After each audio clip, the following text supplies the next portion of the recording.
লন্ডনে উপদেষ্টা মাহফুজ আলমের গাড়ি বহরে হামলা আওয়ামী লীগের নেতাকর্মীরা। দর্শক আপনারা দেখতে পাচ্ছেন উপদেষ্টা মাহফুজকে প্রকাশ্যে গণধোলাই দিচ্ছে এবং তার কিন্তু খুবই কঠিন অবস্থা। তার গাড়ি বহরেও আপনারা দেখছেন কি হয়েছে এই লন্ডনে, কিন্তু খুবই ভয়াবহ অবস্থা। এদিকে আজ উপদেষ্টা মাহফুজ আলমের লন্ডনে খুবই খারাপ অবস্থা হয়। প্রাণ সংকটে আছে সে আওয়ামী লীগ কর্মীদের অ্যাকশনে। এই নিয়ে বাংলাদেশেও আজ তুলপার হয়। সন্ধ্যার পর কঠিন অবস্থা চলছে। আত্মঘাতী জঙ্গি মাহফুজকে লন্ডনে অবরোধ করার পর মাহফুজ নিজেও বিশ্বাস করে যে সে এই মেটিকুলাস ডিজাইনার। সক্রেটিস মাহফুজ, বোতল মাহফুজ, তুফা যেন তার কিছুতেই ছাড়ছে না, সাথে পায়ে পায়ে হাঁটছে। কদিন আগে নিউ ইয়র্কে গিয়ে ডিম খেলেন। ধরো লন্ডনে যে বিষয়টা হলো যে আওয়ামী লীগের সমর্থক বা শেখ হাসিনার যারা সৈনিক লন্ডনে রয়েছেন তারা অনেকটা নাছোড় বান্দা, তারা সেখানেও গিয়েছেন বাগদাদিতে। বাংলাদেশ সেনাবাহিনী যদি 5 আগস্টে ছাত্র জনতার পক্ষে অবস্থান না নিতেন, কিয়ামত পর্যন্ত আপনারা আওয়ামী লীগের একটা চুলো ছিটতে পারতেন না ভাই। অতএব সেনাবাহিনীকে নিয়ে আপনারা বিতর্কিত পরিবেশ তৈরি করবেন না, সেনাবাহিনীর মনোবলকে ভেঙে দিবেন না ভাই। এই দেশ যখন অন্ধকারে চলে যায়, এই দেশ যখন পথহারা হয়ে যায়, এই দেশকে পথ দেখায় বাংলাদেশের সেনাবাহিনী। জনাব মাহফুজ আলম, আপনারা সবাই তাকে চেনেন, পৃথিবী তাকে চেনে, কারণ সে বাংলাদেশের সেই কালার রেভলিউশনের মাস্টারমাইন্ড ছিল। ডক্টর ইউনূস পরিচয় করিয়ে দিয়েছিলেন।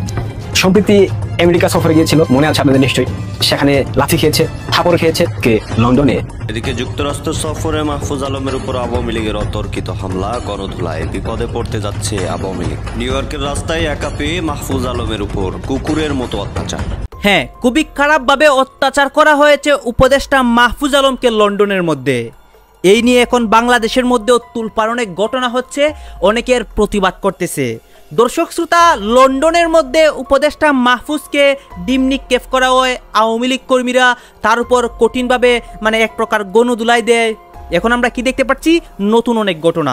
আজকে সন্ধ্যার পর দেশের যে রাজনৈতিক পরিস্থিতি, এই পরিস্থিতিগুলো আপনাদেরকে সবকিছু দেখাবো ধারাবাহিকভাবে, এবং এইগুলোকে কেন্দ্র করে অনেকে আলোচনা করতেছে, এইসবও দেখাবো। আসুন দর্শক শ্রোতা, আমরা কথা বাড়াচ্ছি না, আমরা সরাসরি ভিডিওর মূল আলোচনা চলে যাচ্ছি। সর্বশেষ মাহফুজ আলমের কি হয়, তার কিন্তু খুবই কঠিন অবস্থা। অন্যদিকে দেশের অবস্থা কি হয়, এইটাও দেখতে পারবেন। আবারও উপদেষ্টা মাহফুজ আলমের উপর হামলার চেষ্টা। লন্ডনের সোয়াস বিশ্ববিদ্যালয়ের একটি সেমিনার থেকে বের হওয়ার পরই তার গাড়িবহর লক্ষ্য করে হামলা চালায় সেখানে বসবাসরত আওয়ামী লীগের নেতাকর্মীরা। কার্যক্রম নিষিদ্ধ থাকলেও আওয়ামী লীগের নেতাকর্মীদের এমন আচরণে দেশ জুড়ে বইছে আলোচনা সমালোচনার ঝড়। এবার এ নিয়ে মন্তব্য করেছেন গণ অধিকার পরিষদের সাধারণ সম্পাদক মোহাম্মদ রাশেদ খান। জানান, এই ঘটনায় প্রকাশ পায় দলটির নেতাকর্মীরা কতটা ভয়ঙ্কর। শনিবার নিজের ফেসবুক আইডিতে দেয়া এক পোস্টে তিনি লেখেন, লন্ডনে উপদেষ্টা মাহফুজ আলমের গাড়িতেই ডিম নিক্ষেপ করে অপদস্থ করেছে আওয়ামী লীগ। এরা ও এদের দোসররা যে কত বড় ভয়ঙ্কর তা অচিরেই বুঝতে পারবেন। ফ্যাসিবাদ বিরোধী শক্তির বিভাজনের সুযোগে আওয়ামী লীগ স্বরূপে ফিরবে। ক্ষমতার মোহে অন্ধ হয়ে আওয়ামী লীগকে ফেরার সুযোগ বিভিন্ন রাজনৈতিক দলের নেতারাই করে দিচ্ছে বলে দাবি করেন তিনি। ভবিষ্যতে এর খেসারত চরমভাবে দিতে হবে বলেও সতর্কবার্তা দেন গণ অধিকার পরিষদের এই নেতা।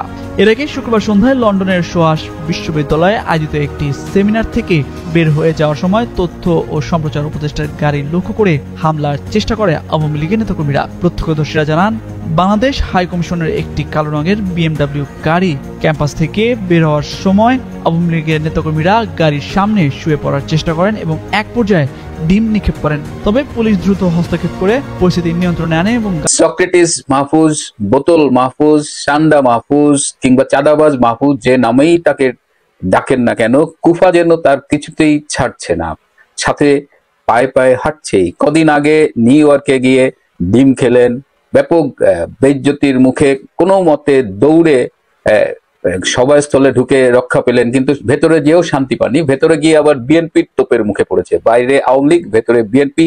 যাই হোক, যে উদ্দেশ্যে আমেরিকা সফরে গিয়েছিলেন, নাকানি চুবানি কে ফিরেছেন। তো 2-3 দিন আগে শুনলাম যে এই সান্দা মাহফুজ নাকি লন্ডনে আসবেন। তো সেই থেকে আমি খুব চিন্তায় ছিলাম যে আরে বেচারা আবার লন্ডনে যে কি কাহিনী না ঘটায়। তো গতকাল লন্ডনে কি হয়েছে একটু দেখে আসি।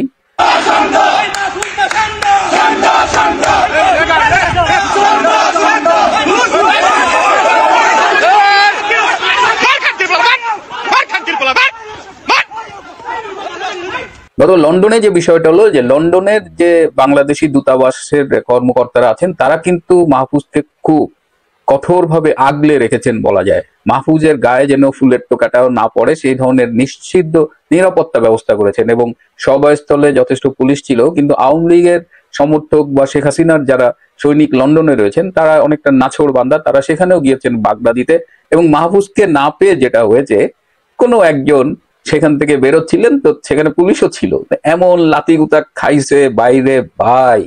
কিন্তু বাঙালি লাতিগুতার হয়েছে, কিন্তু তাকে রক্ষা করার জন্য ব্রিটিশ পুলিশ যেভাবে তাকে টানাহেঁচড়া করে টেনে নিয়ে গেছে সেটা তো আরো কষ্টের। পুলিশের এই যে রক্ষার নামে আরো পেইন দেওয়া, এটা আমি ঠিক মানতে পারলাম না। যাই হোক, এখন এই যে লাতিগুতা খাইছে যিনি, ইনি কে, এটা নিয়ে এখন একটা ব্যাপক সমালোচনা হচ্ছে। অনেকেই বলছেন যে নেত্র নিউজের সাংবাদিক তাসনিম খলিল ইনি কিনা, কারণ তার খলিলের চুল কম এবং দাড়ি, এবং যিনি এখানে নির্যাতিত ও প্রহরিত হয়েছেন, লাতিগুতা খেয়েছেন, খলিলের সাথে তার চেহারার খুব মিল। তো অধিকাংশ লোকই ধারণা করেছে যে তাসনিম খলিল, কিন্তু আমিও একটু খুঁজিয়ে দেখতে গেলাম যে আসলে এটা কি তাসনিম খলিল কিনা, কিন্তু পরে দেখলাম যে না, এটা সাংবাদিক তাসনিম খলিল না। কিন্তু যিনি নির্যাতিত হয়েছেন তার পরিচয় পেয়ে আমার বুকটা একদম খান খান হয়ে গেছে, বিশ্বাস করেন ভাই। এই ভদ্রলোক একজন ডাক্তার, তার ফেসবুক প্রোফাইলে তিনি লিখেছেন এনসিপি, তার মানে আমি ধরে নিচ্ছি তিনি এনসিপির সমর্থক, অনুসারী কিংবা নেতাও হতে পারেন, কারণ এনসিপির আবার এই গ্লোবাল অ্যালায়েন্স আছে, প্রবাসীদের নিয়েও তাদের একটা সাংগঠনিক ব্যাপার স্যাপার আছে। তো সেটার আমি জানি না নেতা কিনা, কিন্তু ছেলেটা ঢাকা মেডিকেল কলেজের প্রাক্তন ছাত্র। এইখানেই আমার একদম মানে আমি চোখের পানি ধরে রাখতে পারিনি, আপনারা বিশ্বাস করেন। আমি যদিও এখন হাসতেছি, কিন্তু আমার ভেতরটা দেখলে আপনারা বুঝতে পারতেন যে কি পরিমাণ কষ্ট আমি পেয়েছি। এই আমার ঢাকা মেডিকেলের ছোট ভাই, এই উত্তম উদ্যম মানে মাহফুজ সে বসে, কিন্তু মাহফুজের প্রতিনিধি হিসেবে যেটা মাহফুজের খাওয়ার কথা ছিল সেটা এই ছোট ভাই খাইছে। আমি সঙ্গত কারণেই তার নামটা বললাম না। তো এই হলো এবারে মাহফুজ রিলেটেড আপডেট। আরেকটা ছোট্ট ঘটনা ঘটেছে, আপনারা নিশ্চয়ই এই সময়ে খুব আলোচিত মুক্তিযোদ্ধা অ্যাডভোকেট ফজলুর রহমানের কথা মনে রাখছেন, যিনি বিএনপির নেতা হিসেবে এই মুহূর্তে তিনি 3 মাসের জন্য বিএনপির সদস্য পদ থেকে শুরু করে সবকিছু থেকে তাকে বিচ্ছিন্ন করা হয়েছে সাংগঠনিক নির্দেশে। এমনি তিনি বিএনপির চেয়ারপারসন বেগম খালেদা জিয়ার উপদেষ্টা, কিন্তু এখন আর তিনি না সদস্য না উপদেষ্টা, কোনো কিছুতেই নাই। 3 মাসের জন্য সবকিছু থেকে তাকে মুক্তি দেওয়া হয়েছে। তো অ্যাডভোকেট ফজলুর রহমান এই সময়ে মুক্তিযুদ্ধের পক্ষে, বঙ্গবন্ধুর পক্ষে খুবই সোচ্চার, এবং এই যে তিনি সোচ্চার হচ্ছেন এটা রাজাকার শাবকদের পছন্দ হয়নি। এবং তার বাড়ির সামনে যে এই 4-5 জন মাদ্রাসার ছাত্র নামাজ পড়তেছে, আবার কিছু নেশাখোর যে ওখানে স্লোগান দিচ্ছে, তো এরকম একজন হিরোইন হলো তমা ফারিয়া। আপনারা তমা ফারিয়ার কথা মনে রেখেছেন নাকি ভুলে গেছেন? যাই হোক, আবার একটু ভিডিও দেখাই।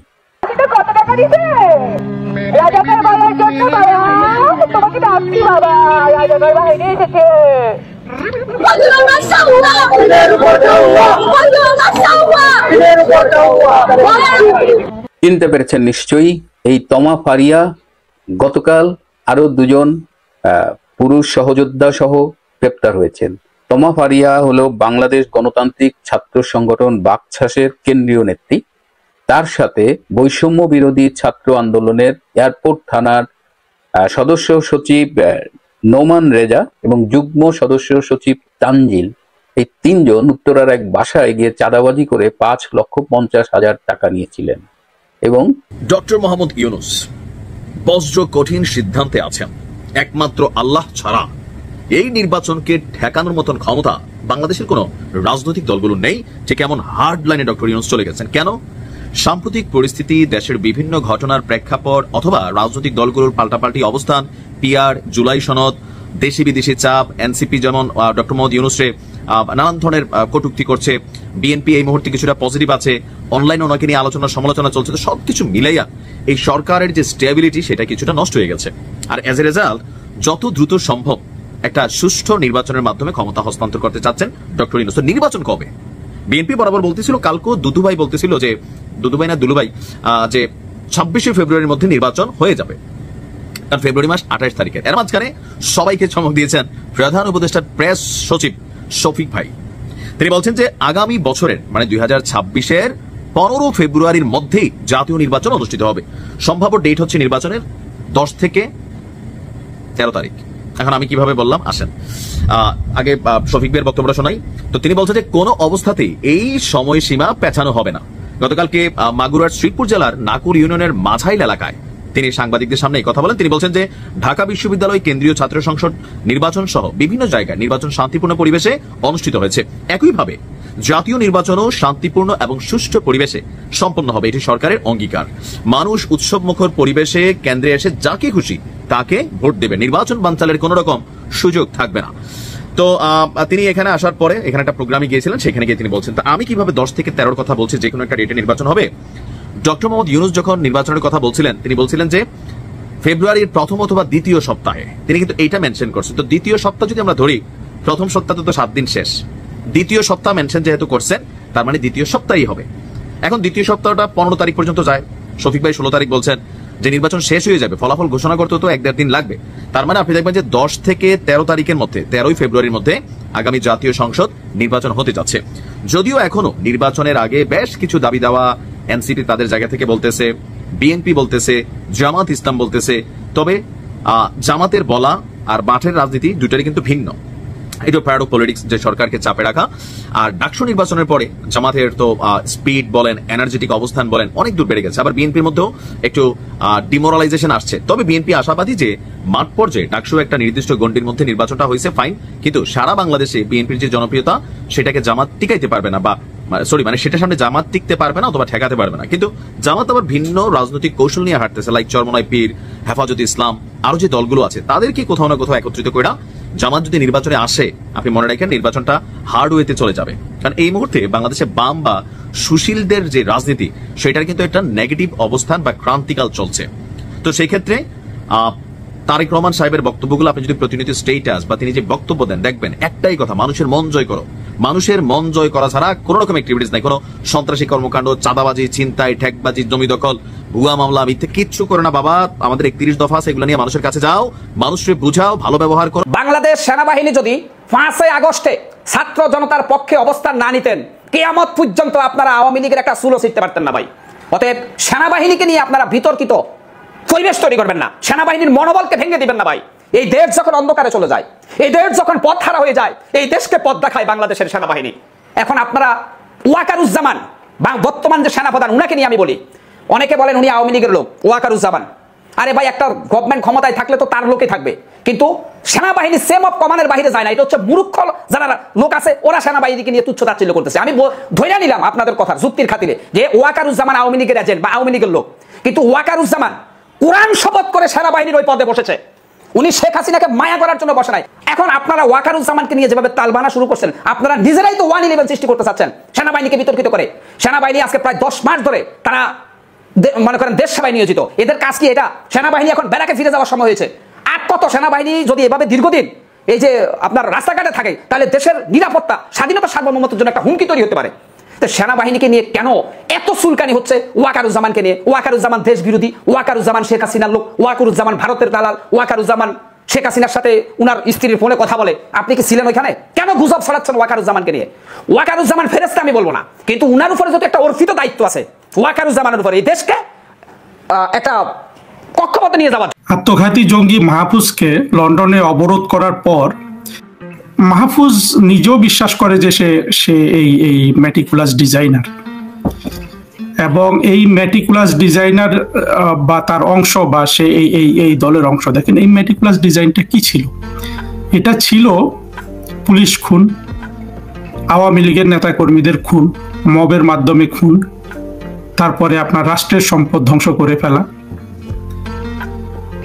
আপনি মাহফুজের চোখ, দাঁত যখন দেখবেন, আপনাকে কিন্তু ওই দৃষ্টিতেই দেখতে হবে যে এই জঙ্গিটা এতগুলো খুন খারাপি কিন্তু সে ডিজাইন করেছে, বা একটা হিসাবে ডিজাইন করতে পারে, সে নিজে করতে পারে, বা সে অনেকের সাথে পরামর্শ করে করতে পারে। এবং এই জঙ্গি কিন্তু ইউনূস যেটা বলেছে সেটা কিন্তু সে প্রত্যাখ্যান কখনো করে নাই। অর্থাৎ সে যে ডিজাইনার, এই যে তাকে যে এই সম্মান দেয়া হয়েছে তাদের পক্ষ থেকে, এটা সে উপভোগ করেছে এবং সমর্থনও করেছে। এখন এই মাহফুজ তাহলে দেখেন কোন ধরনের একজন মানুষ। অল্প বয়স, হ্যাঁ বয়স হয়তো বেশি হলে যে কোনো জঙ্গির জন্য কিন্তু আমাদের এই দুঃখটা থেকে যায় যে এই জঙ্গিটা যদি সঠিক শিক্ষা পেত, যদি সঠিক তদারকি পেত, তার এই যে মেধা, সে যে খুনের ডিজাইন করে, সে যে রাষ্ট্রের সম্পদ ধ্বংসের ডিজাইন করে একটা সরকারকে নামানোর, এবং সেটা যদি কোনো ধরেন ন্যায়সঙ্গত একটা দাবির জন্য হয়, সেটার একটা ব্যাপার আছে। কিন্তু এটা তো কি, এটা হলো যে বাংলাদেশের যে স্বাধীনতা, বাংলাদেশের যে মুক্তিযুদ্ধ, বাংলাদেশের যে মূল ধারা, সেটাকে ফেলে দিয়ে যেটা 1971 সালে পরাজিত হয়েছিল সেটাকে প্রতিষ্ঠিত করার জন্য একটা বেআইনি ষড়যন্ত্রের ডিজাইন আসে।